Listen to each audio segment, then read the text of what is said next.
Bien alors, ouvrons à présent notre rubrique recherche. Alors, nous verrons une interview de Hubert Reeves qui est venu à Montpellier, à l'Université de Montpellier, faire une conférence. Et également, nous allons tout savoir en reportage vidéo sur ces signaux venus d'une autre galaxie. De quoi s'agit-il exactement? Mais pour ouvrir dès à présent cette rubrique, nous avons rendez-vous avec Jean-Luc Schott. Vous êtes directeur de recherche à l'IRD, l'Institut de recherche pour le développement, où vous dirigez l'unité mixte de recherche Éco et Sol, et également Emmanuel Torquebiot, chargé de mission changement climatique au CIRAL, le Centre de coopération internationale en recherche agronomique pour le développement. Et vous venez nous parler d'agriculture climato-intelligente, qui sera le sujet d'une grande conférence qui va s'organiser très bientôt à Montpellier. Donc en 2015, qui est un peu une grande année internationale assez charnière sur le thème du changement climatique, puisqu'on sait qu'il y aura une grande conférence pour négocier un nouvel accord à Paris à la fin de l'année. Mais donc dès à présent à Montpellier, un grand sujet autour de l'agriculture climato-intelligente. Donc de quoi s'agit-il exactement? Effectivement, l'année 2015 sera une année importante sur les discussions et les négociations sur le climat, puisqu'à Paris, en décembre, se réuniront les experts, les gouvernements et les négociateurs qui vont débattre de l'importance du climat et surtout de l'importance de trouver des solutions. Et en marge et à l'amont de cette conférence politique mais aussi scientifique se déroulera à Montpellier une conférence qui réunira plus de 500 participants sur l'agriculture intelligente face au climat. Pourquoi l'agriculture est un élément important dans les négociations? Parce que l'agriculture doit faire face à des changements climatiques, mais aussi doit faire face à l'augmentation de la population. On estime qu'on va multiplier par 1,5 à 50% de la population en plus d'ici 2050. Mais l'agriculture est aussi importante parce qu'elle est aussi contributrice importante de gaz à effet de serre, qui sont l'un des facteurs du réchauffement climatique. On estime que le secteur agricole et le secteur de la forêt contribuent à près d'un tiers des émissions de gaz à effet de serre que sont le N2O et le CH4.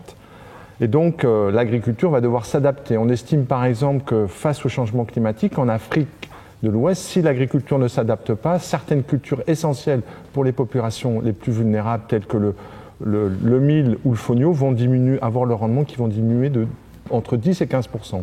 Donc, l'agriculture doit s'adapter, réduire ses émissions de gaz à effet de serre et produire plus. Et c'est le concept même de l'agriculture intelligente face au climat qui sera débattu à Montpellier en mars. D'accord, donc une agriculture à la fois victime, mais comme vous dites aussi actrice des émissions de gaz à effet de serre. On connaît à peu près la contribution du secteur agricole au changement climatique? Comme je le disais, c'est au moins un tiers des émissions de gaz à effet de serre. Et de façon très étonnante, la sécurité alimentaire est au centre depuis très longtemps des accords cadres de l'UNCC.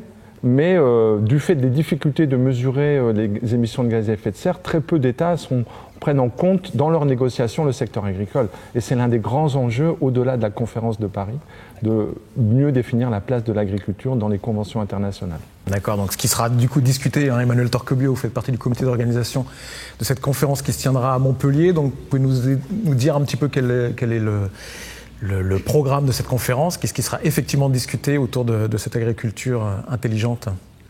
Oui, mettre en avant ce concept complet d'agriculture climato-intelligente pose des questions scientifiques importantes auxquelles nous devons essayer de répondre. Assurer en même temps la sécurité alimentaire, l'adaptation au changement climatique et son atténuation, c'est pas simple. Donc il faut tout faire pour arriver à poser les bonnes questions scientifiques et obtenir les bonnes réponses. Donc nous avons une conférence scientifique qui est la troisième dans une série, qui fait suite à une conférence précédente aux Pays-Bas il y a 4 ans et aux USA il y a 2 ans. Et celle-là est la troisième dans la série, qui réunit donc plus de 500 chercheurs et spécialistes du monde entier pour traiter de cette question, échanger sur ce qui se fait déjà dans les différentes régions du monde, au nord et au sud. Ensuite, essayer d'identifier les bonnes questions que pose le concept d'agriculture climato-intelligente et proposer des stratégies, des solutions. Alors bien entendu, pas des solutions toutes faites, pas des recettes miracles, nous sommes tous conscients de ça, mais des pistes qui nous permettent d'avancer dans la résolution de cette équation à 3 dimensions qu'on a évoquée plus tôt. D'accord, alors c'est quand même une conférence très scientifique à l'intention des chercheurs, mais je crois qu'il y aura aussi un événement grand public auquel les gens peuvent participer. Oui, alors il y a deux éléments qui nous font aller au-delà de cette dimension scientifique que j'ai décrite. La première, c'est que nous, scientifiques, nous cherchons à faire au maximum le lien avec les changements en général et notamment les changements des politiques publiques. Donc pendant la conférence, nous avons l'ambition de produire des résultats, des recommandations qui pourront être utiles aux décideurs et pour les modifications des politiques publiques.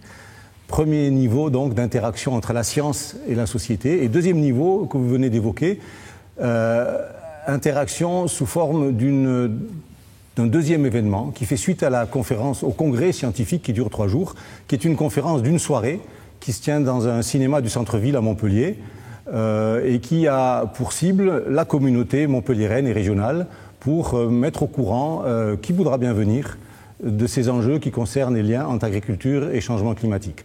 Nous aurons une table ronde donc animée par un journaliste avec des intervenants de l'INRA et des intervenants africains également. Parfait, donc ce sera le 19 mars au cinéma Diagonale à 20h. Les auditeurs sont évidemment tous conviés.